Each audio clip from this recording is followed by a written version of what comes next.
Psalm 78. Part 2. 34-72. When he slew them, then they sought him. And they returned and inquired early after God. And they remembered that God was their rock, and the high God their Redeemer. Nevertheless they did flatter him with their mouth, and they lied unto him with their tongues. For their heart was not right with him, neither were they steadfast in his covenant. But he, being full of compassion, forgave their iniquity, and destroyed them not. Yet, many a time turned he his anger away, and did not stir up all his wrath. For he remembered that they were but flesh, a wind that passeth away, and cometh not again. How oft did they provoke him in the wilderness, and grieve him in the desert? Yet, they turned back and tempted God, and limited the Holy One of Israel.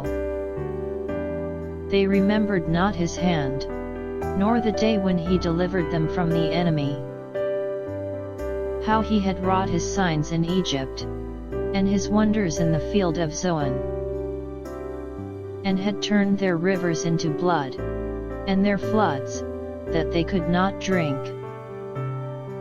He sent divers sorts of flies among them, which devoured them, and frogs, which destroyed them. He gave also their increase unto the caterpillar, and their labor unto the locust.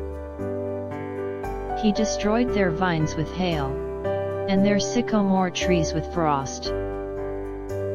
He gave up their cattle also to the hail, and their flocks to hot thunderbolts. He cast upon them the fierceness of his anger, wrath, and indignation, and trouble, by sending evil angels among them. He made a way to his anger. He spared not their soul from death, but gave their life over to the pestilence. And smote all the firstborn in Egypt, the chief of their strength in the tabernacles of Ham. But made his own people to go forth like sheep, and guided them in the wilderness like a flock. And he led them on safely, so that they feared not, but the sea overwhelmed their enemies. And he brought them to the border of his sanctuary, even to this mountain, which his right hand had purchased. He cast out the heathen also before them, and divided them an inheritance by line, and made the tribes of Israel to dwell in their tents. Yet they tempted and provoked the Most High God, and kept not his testimonies, but turned back, and dealt unfaithfully like their fathers. They were turned aside like a deceitful bow. For they provoked him to anger with their high places, and moved him to jealousy with their graven images.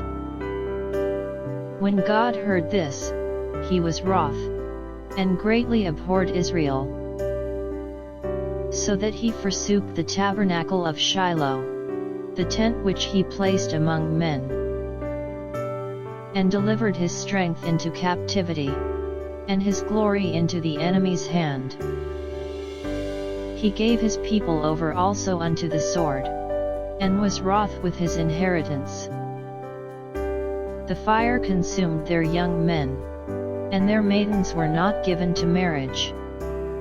Their priests fell by the sword, and their widows made no lamentation. Then the Lord awaked as one out of sleep, and like a mighty man that shouteth by reason of wine.